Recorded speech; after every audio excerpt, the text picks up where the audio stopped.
संसार द्वारा पूजे जाने वाले और केवल ज्ञान जिनका प्रकाशमान नेत्र है, ऐसे जिन भगवान को नमस्कार कर असमय में जो शास्त्राभ्यास के लिए योग्य नहीं है, शास्त्राभ्यास करने से जिन्हें उसका बुरा फल भोगना पड़ा, उनकी कथा लिखी जाती है। इसलिए कि विचारशीलों को इस बात का ज्ञान हो कि असमय में शास्त्राभ्यास करना अच्छा नहीं है, उसका बुरा फल होता है। शिवंदी मुनि ने अपने गुरु द्वारा यद्यपि यह जान रखा था कि स्वाध्याय का समयकाल श्रवण नक्षत्र का उदय होने के बाद माना गया है, तथापि कर्मों के तीव्र उदय से वे अकाल में ही शास्त्राभ्यास किया करते थे। फल इसका यह हुआ कि मिथ्या समाधि मरण द्वारा मरकर उन्होंने गंगा में एक बड़े भारी मच्छ की पर्याय धारण की। सो ठीक ही है, जिन भगवान की आज्ञा का उल्लंघन करने से इस जीव को दुर्गति के दुख भोगना ही पड़ते हैं।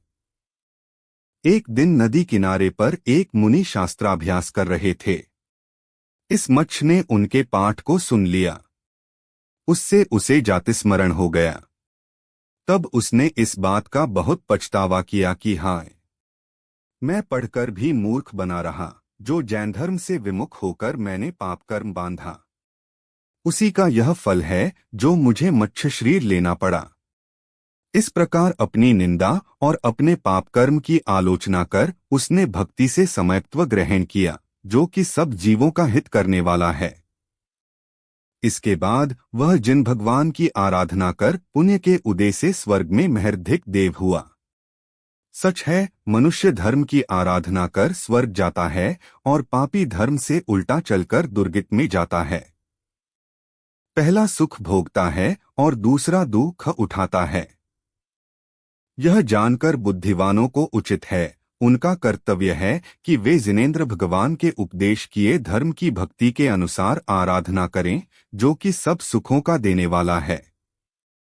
समय ज्ञान जिसने प्राप्त कर लिया उसको सारे संसार में कीर्ति होती है, सब प्रकार की उत्तम संपदाएं उसे प्राप्त होती हैं, शांति मिलती है और वह पवित्रता की साक्षात प्रतिमा बन जाता है।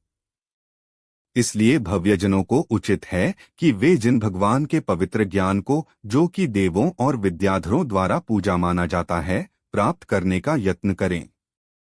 आराधना कथा कोश से 88वीं अकाल में शास्त्राभ्यास करने वाले की कथा पूर्ण हुई। जिनवाणी माता की जय।